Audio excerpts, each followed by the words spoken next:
Portland State, UC Davis, and Idaho State are all in action this weekend, which can only mean one thing. This week in Big Sky football is so back.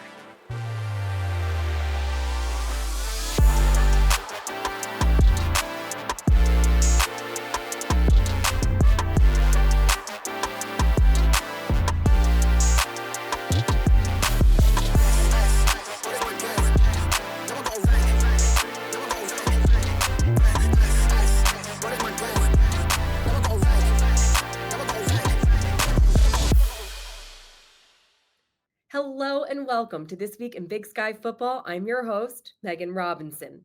After making a run to the FCS quarterfinals last season, UC Davis enters 2025 eighth in the Stats Perform preseason top 25. Led by Big Sky preseason Defensive Player of the Year Rex Connors, the Aggies head to Montgomery, Alabama this weekend for a neutral site, nationally televised top 15 matchup with Mercer. With that, I'd like to welcome in head coach Tim Plough to the show. Coach, last time we spoke, you were days away from training camp. Now you're days away from your season opener, a top 25 matchup with Mercer. You've had a few weeks with your guys now. What do you hope to learn from this game with the 11th ranked team in the country?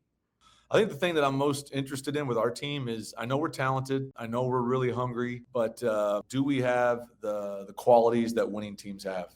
Do they have the abilities to rise up in the moments that you got to be able to make plays and we call them the winning football plays, right? So that's something our team had a year ago.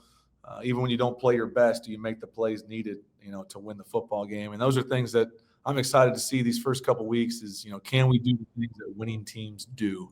That remains to be seen until you play somebody else. So I'm excited. Coach, how do you teach the things that winning teams do? Yeah, no, it's a great question. What we try to do is we try to build our practices around situational football. As much as you want to practice your schemes and your plays, we try to have a lot of periods that focus more on end of half, end of game, third down, backed up, red zone, 4-down zone, the middle 8, 4-minute. There's just a lot of things that pop up within games that decide games. And we always talk about most teams lose football games. They don't win games. What we're trying to do is before you can learn how to win, you got to learn how to not lose. We try to have our practices built that way so that we can put them in as many organic situations as possible so that it isn't the first time it pops up in the middle of the game. No matter what you do, things will come in the middle of the game. You're like, dang it, we didn't go over that situation. I hope our guys handle it well. But you just try to create that throughout the season and throughout camp where it's not the first time they have dealt with that situation or that moment in a game. Hopefully they've practiced it so that they can run it. What are the challenges of taking those teachable moments, those situational football, going against the same offense or defense every game to now going against a top 25 team like Mercer? It's really not about the opponent. It's really about us and how well we play. I've told the offenses that I've coached for years, I don't really care what the defense does. I care about how well we're executing what we've decided to do, and we try to make them react to us. And I would hope our defense would be the same way. Let's not focus so much on what they're doing. Let's focus on our call and executing what we've decided upon and make them react to us. No Lan Larison, no Miles Hastings. However, you have all 5 starters returning to your offensive line. What kind of difference can that position group make when you have a new guy under center and a new running back? There's so many components and elements, to the offensive line play. And when you have a veteran quarterback like a Miles, they're going to do a lot of things at the line of scrimmage. They're going to make the O-line's job easier because they're going to make a lot of the calls for them. When you got a younger quarterback, you're not going to ask him to do those things. You're not going to put that on his plate. And so when you have a veteran O-line, you don't need him to, right? So those guys can do it. They can make adjustments during the drive. They've communicated with each other for years now. If you're using tempo plays, they can do things really quickly and get teams communicated. And so I think the physicality aspect, obviously, but I think more importantly, when you're talking about offensive line, you're talking about continuity and communication. And having those guys back is such a huge luxury when you're playing a young quarterback and playing new guys at running back. You can depend on the guys up front and our veteran tight ends that they've had a lot of football and they can get a lot of stuff done. You also have a lot of veterans returning defensively. What excites you the most about your defense this season? I would say the depth is probably the crazy thing. We lost some good players up front, lost some good players in the secondary. And our initial thought was, hey, let's go get some older guys, some graduate transfers, just so we feel like we have some veterans there. We're going to keep growing our young guys. What's ended up happening is our young guys have gotten better really quickly, and the grad transfers we've brought in are really talented. So now you have just an added amount of depth that we didn't have a year ago. So the sheer numbers that we have on defense will mean that we can play a lot of snaps and have a bunch of guys that we trust and believe in when they're out there, and that makes a good defense. How could a win on Saturday help set the tone for the rest of your season? It's a great benchmark test on where we're at. They're such a talented team. You're playing on the road, long trip. We're leaving a day early. Hey, how do we respond to all these things? You know, if our team can show that we can play with a really good opponent on the road in a weird environment, you know, I think those are things that you can't really pay for that type of experience. So if we can get that experience early in the first quarter of the season, you know, win, lose, or draw, that experience is going to be extremely valuable for our guys. And if you can find a way to win a game like that, obviously it sets you up for great things later in the year, because you got wins like that, you know, on your resume that can help if you get to playoff time. Jerry Rice Award finalist, freshman All-American, and Big Sky preseason Offensive Player of the Year, Adam Jones, joins me next. In the heart of Montana's untamed wilderness, a legend is brewing. Jeremiah Johnson Brewing, the official beer of the Big Sky Conference. Brewed with the rugged spirit of the West. Jeremiah Johnson is simply a world-class, straightforward, no-nonsense beer. Do well. Welcome back to This Week in Big Sky Football. I'm Meghan Robinson. Montana State's Adam Jones was the 2024 Big Sky Freshman of the Year. He was also a finalist for the Jerry Rice Award. He enters this season as the Big Sky preseason offensive MVP, and he's joining me on the show now. Adam, congratulations. Big Sky preseason offensive MVP. What do you attribute to this recognition? You know, the awards we've gotten, the awards I've gotten is a testament to our team last year, all the coaches around, and just the support of the Bozeman community and how awesome it is to play here. And I think, you know, it's a testament to a lot of people doing their job and me benefiting from that. I want to show you a video that I'm sure you have seen. Adam Jones is the preseason MVP on the offensive side for the Big Sky Conference. Oh, he is? That's sick. My dog, holy, congrats to him, man. How does it feel to see JT Reed react that way about you being named MVP? That was pretty special, and honestly, I think that hit harder for my mom. I think my mom called me right after. She teared up. She's like, "Did you see JT? Did you see how awesome and happy he was for you?" And it's stuff like that that makes playing for Montana State so fun and so rewarding. I think the brotherhood we have, especially as running backs in the O-line, there's not a closer two groups. And, you know, JT's my guy. He's the hardest worker on the team. As you can see, he has a great attitude all the time. It's contagious to be around JT, and that was pretty special to see how happy he was for me. When you think big picture, you ended last season the 2024 Freshman of the Year in the Big Sky. Season ended in January. Where have you grown the most from then until now? Yeah, I think I had a lot to grow from, and I knew that at the end of the year. That loss was hard, and it was a setback for me. You know, I had to get surgery a month after that game, and so I kind of felt like I was set back physically, and I kind of took that as, you know, I'm going to attack me being out and watching from the sideline and try to get better mentally and then take on a leadership role. So I think that was the biggest thing for me, and doing whatever it took to get back and support my teammates, and through the spring supporting the rest of the running backs. And we have so much talent in that room that they really don't even need me. You mentioned the running back room. Julius Davis is back this season after missing most of last year with an injury. You've called yourselves the Evil Twins. Where does that nickname come from? Julius, meetings last year, me being number 23 and him 32, and you flip-flop the numbers. He was like, "Man, you're my evil twin." It's like, you know, it's one of our jokes, but throughout the season, him being out last year, he supported me through everything, and that was one thing he'd always come back to. Julius is a guy, very high energy, always supporting us and the rest of the team. And man, I'm so pumped to be out there with him this year. He brings a whole nother side to this team, and his energy is very contagious for all of us. Only 10 starters back from last season. Again, you are one of the veterans, lots of youth on that offensive line. How can you, as a running back, help take pressure off this younger O-line group? Like we say here, the pressure that this program has, what we're supposed to live up to, and the expectations we have, it's a privilege to have those expectations and pressure on us. So I think we're not looking at it as these young dudes have a ton of pressure to live up to, but it's more an opportunity, and for guys like us and those 10 returning starters, it's us supporting them and giving them the confidence that they can do this, because those dudes have learned from guys like Marcus Weir and Connor Moore, and they have all the tools they've needed the last 2 years to be ready to play. So I think it's more so an opportunity for them. As we said, 2024 Big Sky Freshman of the Year, 2025 Big Sky Offensive Preseason MVP. But you've said it's the preseason, that doesn't matter. I need to go out there and prove it every week. How do you go about proving that game in and game out? It all comes down to, why are you playing football? Why are you doing this? And playing at Montana State is so rewarding. We have so many great teammates around that those awards don't mean much to me. I think what we're focused on here is bigger than individual awards. So my motivation comes from the dudes in the locker room, and that's my why is pushing and doing whatever it takes to be out there on Saturdays, to be with my guys. And if the awards come, they do, but we're focused on the bigger picture here.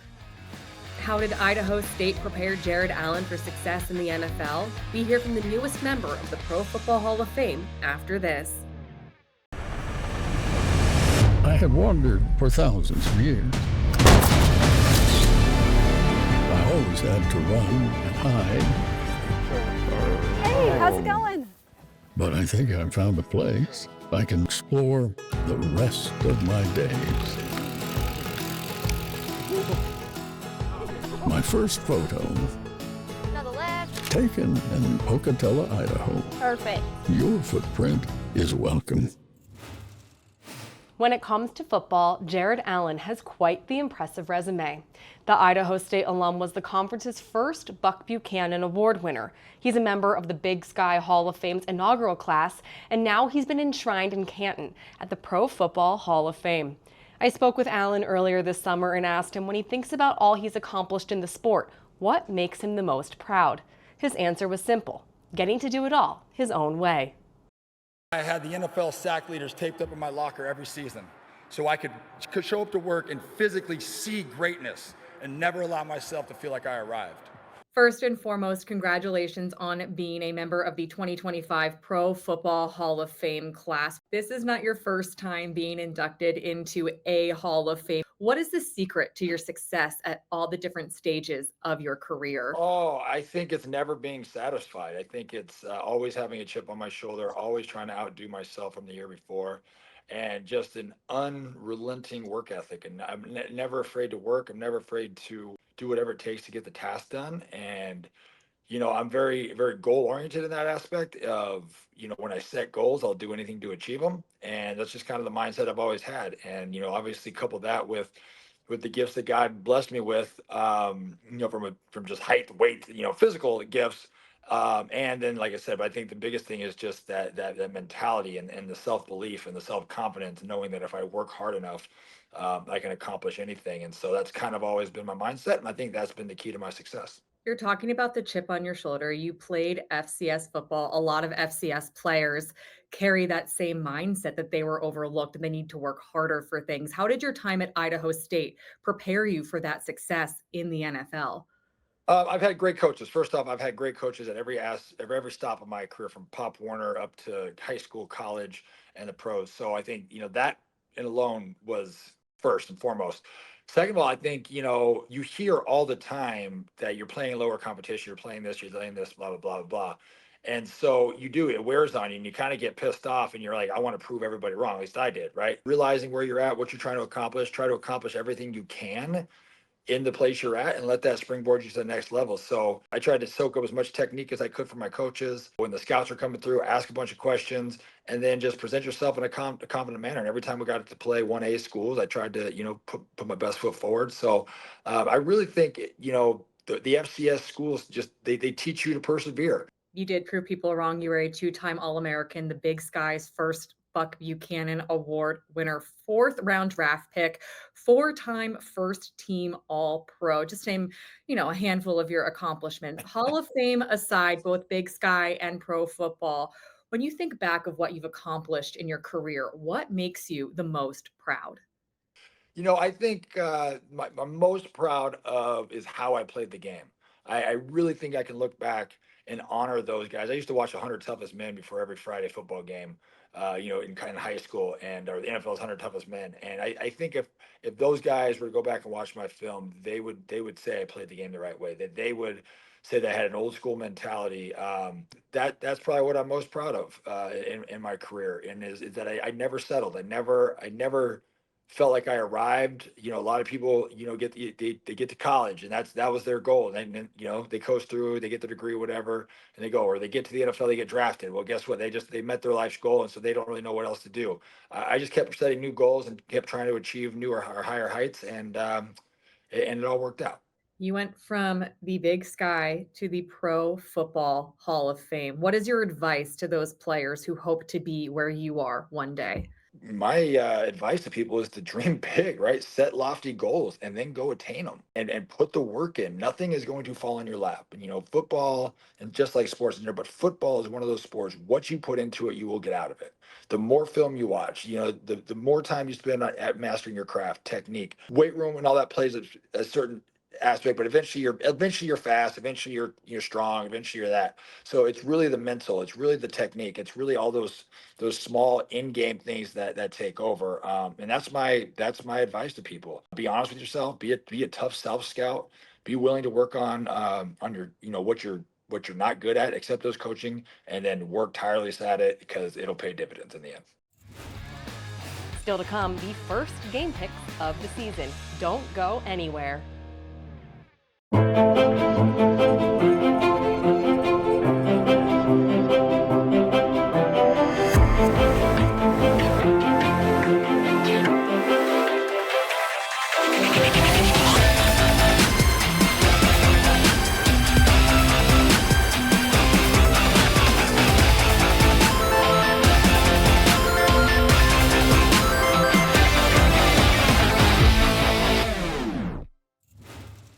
Welcome back to This Week in Big Sky Football. I'm your host, Meghan Robinson, joined now by a radio host and columnist for JohnCanzano.com, John Canzano himself. John, we're going to get to game picks in just a minute, but you've covered Portland State for a while. You've been on top of this team. They're one of our teams opening the season week 0. It's a new look Vikings team from the one we saw a year ago. What are your early impressions of the Vikes? Well, first of all, they're playing a bunch of ranked teams, and Bruce Barnum, the coach at Portland State, told me something kind of funny.